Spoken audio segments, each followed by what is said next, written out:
Could you Okay, provide for us a definition of anti-Semitism?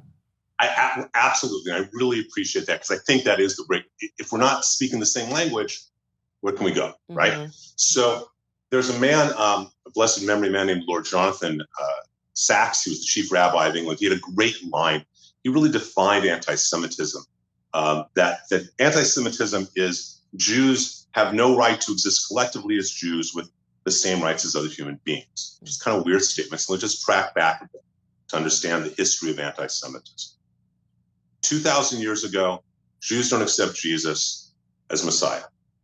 For people who do not have faith, as the early Christians, as some of them have faith, some of them accept Jesus, but they don't really in their heart. And you and I both know people like Rob McCoy who accepts it fully in their heart, and other people who are doing it without faith. And those who have less faith, the fact that a Jew exists, let alone thrives, is a threat to their faith, because how can the Jew not accept Jesus as God and still thrive? Unless he's associated with the devil. So you start having these myths that are created of the Jew being identified with the opposite of God. All right, guys, so we got to talk about a very fascinating topic that quite honestly really is a topic that deserves probably an hour-long video, but I'm not going to do that, because if I do that, then I'm going to get into a theological conversation that I really don't want to get into on this channel. But this topic is about how the phrase Christ is King apparently is anti-Semitic, or at least is anti-Semitic according to people at the Daily Wire and Jewish individuals. Okay, now I'm going to talk about this because I do understand conceptually and from a theological perspective why a Jewish person might believe this. Okay, if you consider the fact that there are some Jewish rabbis and scholars that consider the New Testament to basically have anti-Semitic themes. Okay, like for example, at the beginning of that video, that rabbi that was debating with Candace Owens, when she asked him to define anti-Semitism,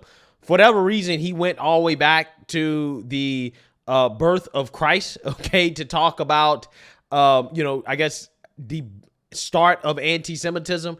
Right. And I think he did that for a reason, because if you read certain passages in the Bible, particularly the book of John, in passages like John chapter 8, verse 44, Jesus had some pretty choice words for Jews who do not believe in him, okay, that do not accept him as the Messiah. And I believe that that's why this rabbi essentially references Jews not accepting Jesus as a Messiah when he talks about the origins of anti-Semitism, is because of the things that Jesus said to the Pharisees who, again, did not accept him. That's kind of where he gets it from, okay? And, there are things in the New Testament that some Jewish rabbis have considered to be anti-Semitic. Like, for example, Rabbi Michael J. Cook, who is the author of the book Modern Jews Engage the New Testament, his perspective on the New Testament as a rabbi, he basically outlines parts of the New Testament that they believe is a source of Christian anti-Judaism and anti-Semitism. Like, for example, the idea that Jews are culpable for crucifying Jesus, or that they are guilty of deicide.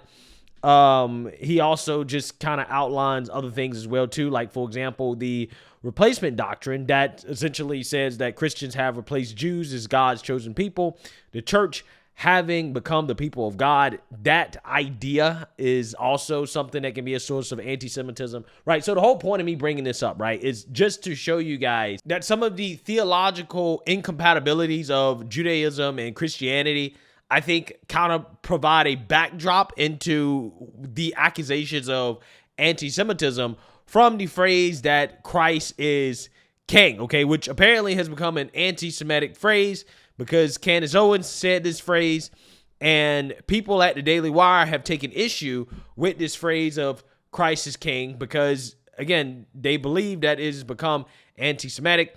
Like, for example, Andrew Klavan, who works for the Daily Wire, spoke out on Candace Owens being fired by the Daily Wire and her alleged anti-Semitism from the use of the phrase Christ is King. Take a look. Easy stuff about going DEFCON on the Jews.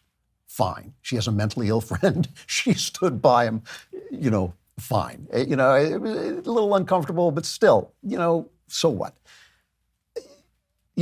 She attacked this guy, Rabbi Shmuley. I will tell you, with all honesty, I don't even know who Rabbi Shmuley is. I have no idea. I didn't look him up. I haven't seen anything from him. She's complaining about him. Fine. You don't like a rabbi? You're allowed not to like. You're allowed not to like Ben. You're allowed not to like anybody you don't like, if you can spell it out for me what the problem is. But when you start saying things like some of those books Hitler burned weren't so bad. I was shocked. This is something Candace actually said. I was surprised to learn that the books Hitler was burning, or the Nazis were burning, they weren't good books. They were bad books. They were socialist books. So when you retweet a post saying a Jew is drunk on Christian blood, which goes back, as I'm sure you know, to old blood libel that Jews eat Christian children, that's a dog whistle. When you start to refer in this kind of clever way to certain group of people in Hollywood corrupting blacks and killing Michael Jackson, you're not allowed to then put on an innocent look and say, well, I'm just saying there's certain people, just a few, it's not, I'm just saying, you're messing with us. You're messing with us, and everyone knows it, and no one is fooled except those people who want to pretend to be fooled because they hate the Jews. When I did this, by the way, the priest who baptized me said, Christians won't accept you. You'll still be a Jew. And I said, well, I am. That's my race. I'm a Jew. I'm proud of my race. It's a great race. It's done many, many great things, including write the Bible. And, I am a Jew. But that hasn't happened at all. Christians have welcomed me with open arms, except this Christ the King, anti-Semitic crowd. Christ is the King, and one day every knee will bow and recognize it, because he's not just my king, he's king of the universe. But when you use that phrase to mean that God has abandoned his chosen people, the Jews, through whom he came into this world incarnate, and that he's broken his promises, his covenant with the Jews, you are quoting scripture like Satan does in the Bible. You are quoting scripture to your purposes, and that to me is specifically wicked. When you spit that phrase at Ben Shapiro, my friend Ben Shapiro, and I understand this. All of you who love Ben, and I love Ben, and Jordan Peterson, you all want to see them find Jesus because you know what joy and freedom that gives you, and you certainly feel that it alters your relationship with God. But when I think about this, to be honest with you, and I know some people will disagree with this, but life is not a game show where you guess the name of God and you get to go to heaven. Honk, yes, the name is Jesus. I look at Ben's life and I think if Ben were to embrace Jesus Christ, it would cause devastation to his family, to the people who love him, to the people who listen to him, to his position in the world. I just have this feeling that God has put this guy where he wants him to do what he wants him to do. And as you know, I feel that, the Jews are not abandoned by God. Yeah, so you seen that, you heard that, okay? So he's referencing some things there that I outlined for you guys before playing that video that, I think that, Jews, to a certain extent, may find it to be anti-Semitic, right? Some of the things, some of the doctrine, some of the themes of the New Testament, which, again, is an extremely fascinating conversation. But, again, I'm not trying to make this too theological. I just want to focus on kind of what's going on with the politics of this, okay? As, again, people are lashing out against this phrase, Christ is King. And I personally think that this is kind of ridiculous in my opinion. People saying that this is anti-Semitic, I don't think it actually really helps. And that's basically the thesis of my video. But let's read some of the backlash against the Christ is King phrase here. Christ is King, as it is declared, is a sophisticated and manipulative dialectic trap like, quote, Black Lives Matter, and Christians are being baited into it by a few public figures and a band of antisocial troublemakers, likely led by a Fed. I think he's probably referencing Nick Fuentes, okay? Christians are expected to agree with the sentiment because it is, in a way, a cornerstone belief of their religion. They're often expected to participate in the refrain as well, just like Black Lives Matter is something undeniable for Christians, but also manipulative. Okay, yeah, so basically he's trying to say that this is, the equivalent of Black Lives Matter, right? That, Christ is King is meant to be a rallying call, basically against Jews, rather than a declaration of your faith, right? This is the way that he's interpreting this, right? In the same way that Black Lives Matter is meant to be a rallying call for the, far left agenda, rather than an actual declaration about how black lives are valuable, right? Or whatever. Quote, Christ is King has more than one meaning, of course, and one of them is a very Catholic, denominationist, integrationalist meaning that is, in fact, intentionally hostile towards Jews. And the people weaponizing this article of faith know that it's bad faith thinking. It's clever. Yeah, so let's move on here. I think we get the gist of what he's saying. Jenna Leese says, in response to Jason Whitlock, who says, I'm asking this sincerely. I'm a student of life. I'm not that smart. There are many things I do not know. This is a sincere question without snark or sarcasm or trolling. How is saying Christ is King anti-Semitic? When did this become true? Jenna says, that's like asking how the phrase Black Lives Matter doesn't really mean that Black Lives Matter, or the problem with the term social justice or Christian nationalism. These are all phrases designed to signal, of course, Christ is King, but the phrase Christ is King is used to describe an anti-Israel sentiment and false theology that God abandoned the Jews and Christians are the new, quote, chosen people. Jeremy Boeing, who is the CEO of the Daily Wire, chimed in on this, and he wrote a long paragraph that I'm not going to read all of, but he basically says, how is saying Christ is King anti-Semitic? The same way anything becomes anti-Semitic when it is used for the purpose of expressing anti-Semitism. It's like asking, quote, how does a shovel become a murder weapon when it is used to murder someone? This isn't hard. A shovel is not innately a murder weapon. Saying Christ is King is not innately anti-Semitic. It's all about how a thing is used. Saying eat some cornbread is not racist.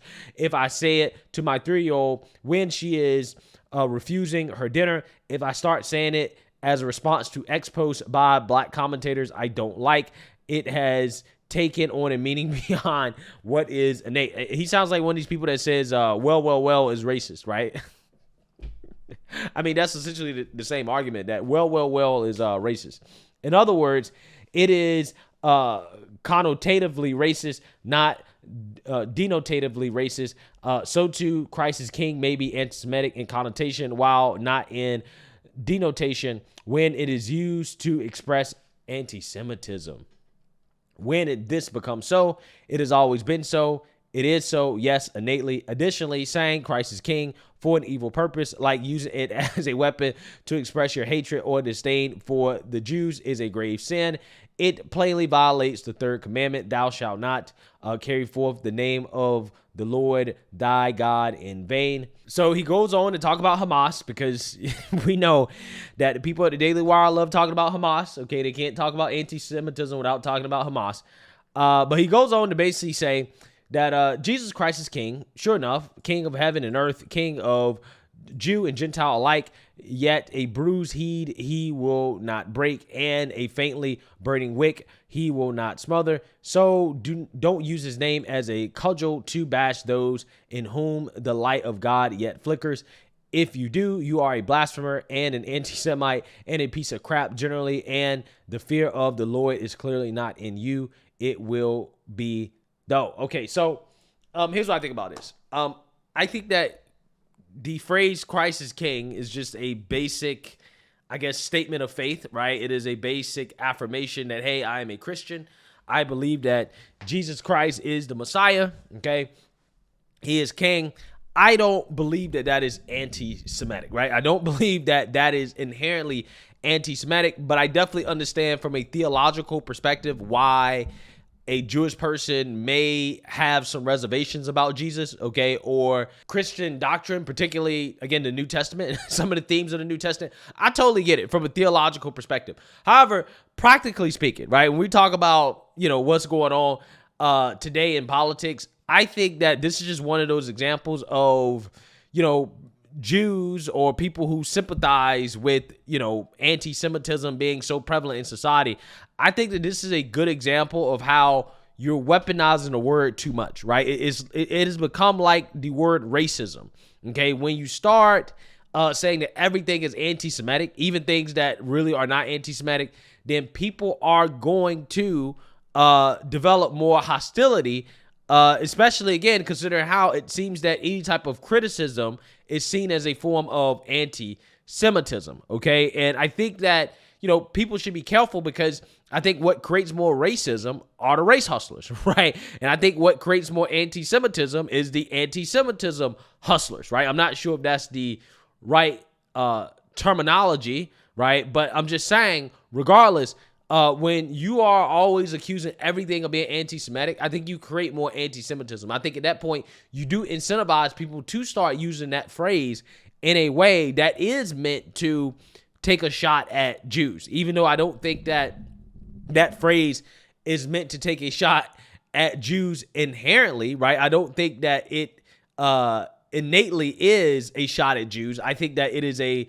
proclamation of one's faith, and to try to make it anything else outside of that as some type of, shot at Jews or some type of slight at Jews, I think is a very silly thing to do. And I also think that it is counterproductive, right? It is counterproductive if your whole purpose is to prevent anti-Semitism from fostering or growing. Well, you're not going to do that by boohoo whining and crying about the phrase Christ is king, right? That's exactly what you shouldn't do, right? That is the last thing that you should do, okay? If you don't want more anti-Semitism, you probably should not cry about the phrase Christ is king, even if you feel like it may be used in an anti-Semitic way.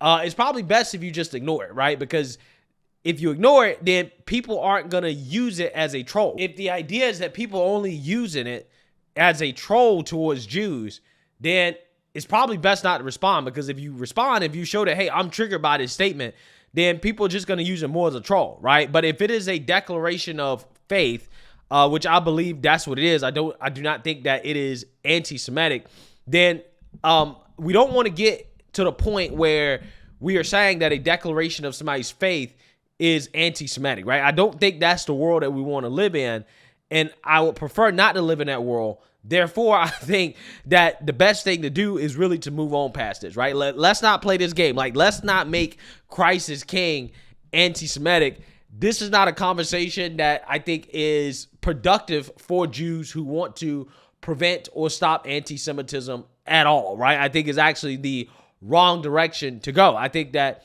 allowing people to say Christ is king without accusing them of being anti-Semitic probably is the best thing that you can do if you don't want more anti-Semitism, right? I mean, again, you don't want to go down this route of accusing everything that triggers you or that you may be uncomfortable with of being anti-Semitic, right? Because, again, that's going to put us in a world that we really don't want to be in. Right. So with that being said, again, I think that Candace being accused of being anti-Semitic, I think is kind of, weird in my opinion. Right. I don't think that she's anti-Semitic. I haven't heard her say anything personally that's anti-Semitic. I'm talking about like truly anti-Semitic. But, I do understand, considering the history of persecution against Jews, why a lot of people may be paranoid about certain sentiments or criticisms towards Jews. I get it. I still think that is ridiculous, right? I just think that it's ridiculous to accuse everybody of being anti-Semitic just because of some criticism, particularly when it comes to criticism of Israel, okay, and their actions in Gaza, which I think is fair game on both sides. I think that, you can be critical of Israel. You can also support Israel without being an Islamophobe, right? I think that we really need to get to a point where we stop pulling the bigotry card over small things, little things that we don't like, or criticisms of one's actions. But hey, let me know what you guys think. Make sure you like, comment, and subscribe. Most importantly, share a Black conservative perspective. Peace.